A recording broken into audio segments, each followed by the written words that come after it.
ನ್ಯೂಸ್ಗೆ ಸ್ವಾಗತ. ನಾನು ಚಂದ್ರಕಲಾ ನೂತನಗೌಡ. ನಮ್ಮಪ್ಪನಿಗೆ ಆ ರಾಜ್ಯಸಭಾ ಸ್ಥಾನ ಏನ್ ದೊಡ್ಡದಲ್ಲ. HD ರೇವಣ್ಣ. ವಯಸ್ಸಾದ್ರೂ ಚಿನ್ನ ಎಂದಿಗೂ ಚಿನ್ನಾನೆ. ದೇವೇಗೌಡರಿಗೆ ರಾಜ್ಯಸಭೆಯಲ್ಲಿ ಮತ್ತೊಂದು ಅವಕಾಶ ಕೊಡಬೇಕಾಗಿತ್ತು. ನೋಡಿ, ಮಾಜಿ ಪ್ರಧಾನಿ ಮತ್ತು JDSನ ವರಿಷ್ಠ HD ದೇವೇಗೌಡರಿಗೆ ಇನ್ನೊಂದು ಅವಕಾಶವನ್ನ ನೀಡಬೇಕಾಗಿತ್ತು. ಅವರ ಸದಸ್ಯತ್ವದ ಅವಧಿ ಮುಕ್ತಾಯ ಆಗಿದೆ.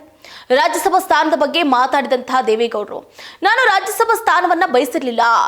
ರಾಜ್ಯಸಭಾ ಸ್ಥಾನದಿಂದ ನನ್ನ ಮತ್ತು ಪ್ರಧಾನಿ ಮೋದಿಯವರ ಬಾಂಧವ್ಯ ಹಾಳಾಗುವುದಿಲ್ಲ ಅಂತ ಕೂಡ ಒಂದು ಕಡೆ ಗೌಡರು ಹೇಳಿಕೆಯನ್ನು ಕೊಟ್ಟರು.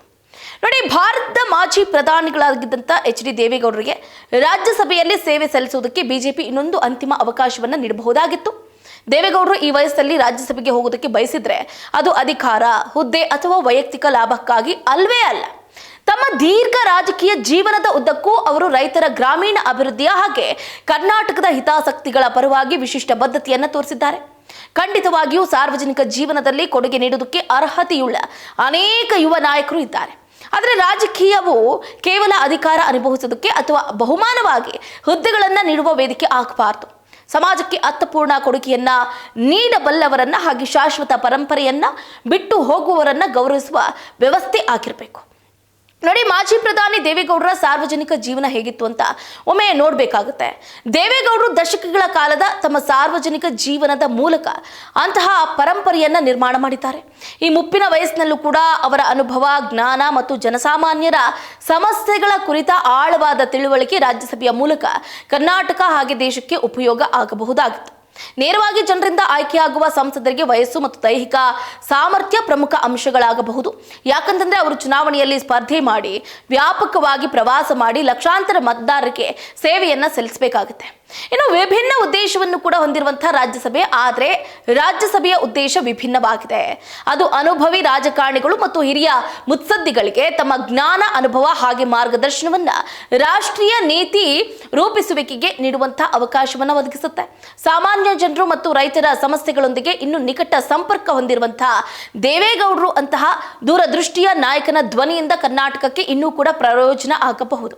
ಇನ್ನು ರಾಜಕೀಯ ಭೀಷ್ಮ ಅಂತಂದ್ರೆ ಅದು ದೇವೇಗೌಡರು. ಅವರನ್ನ ರಾಜಕೀಯ ಭೀಷ್ಮ ಅಂತ ಕರೆದ್ರೂ ಕೂಡ ತಪ್ಪಾಗ್ಲಿಕ್ಕಿಲ್ಲ. ಕರ್ನಾಟಕದ ಅತ್ಯಂತ ಅನುಭವಿ ರಾಜಕೀಯ ತಂತ್ರಜ್ಞರು ಹಾಗೆ ಮುತ್ಸದ್ದಿಗಳಲ್ಲಿ ಒಬ್ಬರಾಗಿ ಗುರುತಿಸಿಕೊಂಡಿದ್ದಾರೆ. ರಾಜಕೀಯ ನಿಲುವುಗಳ ಬಗ್ಗೆ ಭಿನ್ನಾಭಿಪ್ರಾಯ ಬಂದೇ ಬರುತ್ತೆ. ನೋಡಿ, ಯಾಕಂತಂದ್ರೆ ಮಹಾಭಾರತದಲ್ಲಿ ಭೀಷ್ಮ ಪಿತಾಮಹರು ತಮ್ಮ ರಾಜಕೀಯ ನಿಲುವುಗಳ ಬಗ್ಗೆ ಭಿನ್ನಾಭಿಪ್ರಾಯಗಳಿದ್ರು ಎಲ್ಲರಿಂದಲೂ ಗೌರವಿಸಲ್ಪಟ್ಟ ಹಿರಿಯರಾಗಿದ್ರು. ಶರಶಯ್ಯ ಮೇಲಿದ್ದಂತಹ ತಮ್ಮ ಅಂತಿಮ ದಿನಗಳಲ್ಲೂ ಕೂಡ ಕೌರವರು ಹಾಗೆ ಪಾಂಡವರು ಅವರ ಮಾರ್ಗದರ್ಶನ ಮತ್ತು ಸಲಹೆಯನ್ನು ಪಡೆಯುವುದಕ್ಕೆ ಬರ್ತಾ ಇದ್ರು. ಹಾಗೆ ಈಗ ರಾಜ್ಯಸಭಾ ನಾಮನಿರ್ದೇಶನದ ಅವಕಾಶ ಇಲ್ಲದೇ ಇದ್ರೂ ಕೂಡ ದೇವೇಗೌಡರ ಭಾರತೀಯ ರಾಜಕೀಯ ಮತ್ತು ಸಾರ್ವಜನಿಕ ಜೀವನಕ್ಕೆ ನೀಡಿರುವ ಅಪಾರ ಕೊಡುಗೆಗಳನ್ನು ಪರಿಗಣಿಸಿ ಅವರ 95ನೇ ಜನ್ಮದಿನದ ಮುನ್ನ ಭಾರತ ಸರ್ಕಾರ ಅವರಿಗೆ ಪದ್ಮ ವಿಭೂಷಣ ಪ್ರಶಸ್ತಿಯನ್ನು ಕೂಡ ನೀಡಿ ಗೌರವಿಸುವ ಬಗ್ಗೆ ಚಿಂತೆಯನ್ನ ಮಾಡಬೇಕಾಗಿತ್ತು. ಇನ್ನು ನೋಡಿ, ಕಾಲ ಕಳೆದರೂ ಕೂಡ ಚಿನ್ನದ ಮೌಲ್ಯ ಮತ್ತು ಹೊಳಪು ಕಡಿಮೆ ಆಗುವುದೇ ಇಲ್ಲ. ಚಿನ್ನಕ್ಕೆ ಅದರದ್ದೇ ಆದಂತಹ ಬೆಲೆ ಇದೆ. ಮೈಸೂರು ವಿಶ್ವವಿದ್ಯಾಲಯ ಅಥವಾ ಭಾರತದ ಇತರ ಪ್ರತಿಷ್ಠಿತ ವಿಶ್ವವಿದ್ಯಾಲಯಗಳು ಕೂಡ ನೀರಾವರಿ ಕ್ಷೇತ್ರದಲ್ಲಿನ ಅವರ ಪರಿಣಿತಿ, ರೈತರ ಸಮಸ್ಯೆಗಳ ಕುರಿತ ಆಳವಾದ ತಿಳುವಳಿಕೆ ಹಾಗೆ ಕರ್ನಾಟಕ ಮತ್ತು ಭಾರತಕ್ಕೆ ಅವರು ನೀಡಿರುವಂತಹ ಮಹತ್ವದ ಕೊಡುಗೆಗಳನ್ನು ಪರಿಗಣಿಸಿ ಗೌರವ ಡಾಕ್ಟರೇಟ್ ಪದವಿಯನ್ನ ನೀಡೋದ್ರ ಬಗ್ಗೆ ಚಿಂತೆಯನ್ನ ಮಾಡಬೇಕು. ವಯಸ್ಸು ಏನೇ ಆಗಿರ್ಲಿರಿ, ಚಿನ್ನ ಯಾವತ್ತೂ ಕೂಡ ಚಿನ್ನನೇ. ಕಾಲ ಕಳೆದ್ರೂ ಅದರ ಮೌಲ್ಯ ಮತ್ತು ಹೊಳಪು ಯಾವತ್ತಿಗೂ ಕೂಡ ಕಡಿಮೆ ಆಗೋದಿಲ್ಲ. ಇನ್ನು ಮತ್ತೆ ಇದೊಂದು ಕಡೆ ಗಮನಿಸಿದ್ರೆ, ಇನ್ನೊಂದು ಕಡೆ ನೋಡಿ, ಇದೆಲ್ಲ ದೇವೇಗೌಡರು ಹೇಳಿರುವಂತಹ ಮಾತುಗಳು. ಮತ್ತೊಂದು ಕಡೆ ಪ್ರಧಾನಿ ಹುದ್ದೆ ತ್ಯಜಿಸಿದ್ದ ದೇವೇಗೌಡರಿಗೆ ರಾಜ್ಯಸಭೆ ಸ್ಥಾನ ದೊಡ್ಡ ವಿಷಯನೇ ಅಲ್ಲ ಅಂತ ಅವರ ಸುಪುತ್ರ HD ರೇವಣ್ಣನವರು ಬೇಸರದಿಂದ ಹೇಳಿದ್ದಾರೆ. ನೋಡಿ, ನಾನಾಗ್ಲಿ ನನ್ನ ಕಿರಿಯ ಸಹೋದರ ಕೇಂದ್ರ ಸಚಿವ HD ಕುಮಾರಸ್ವಾಮಿ ಅವರಾಗ್ಲಿ ನಮ್ಮ ತಂದೆಗೆ ರಾಜ್ಯಸಭೆ ಟಿಕೆಟ್ ನೀಡುವಂತೆ ಬಿಜೆಪಿಯನ್ನು ಸಂಪರ್ಕ ಮಾಡಿಲ್ಲ ಅಂತ ರೇವಣ್ಣ ಅವರು ಹೇಳಿದ್ರು.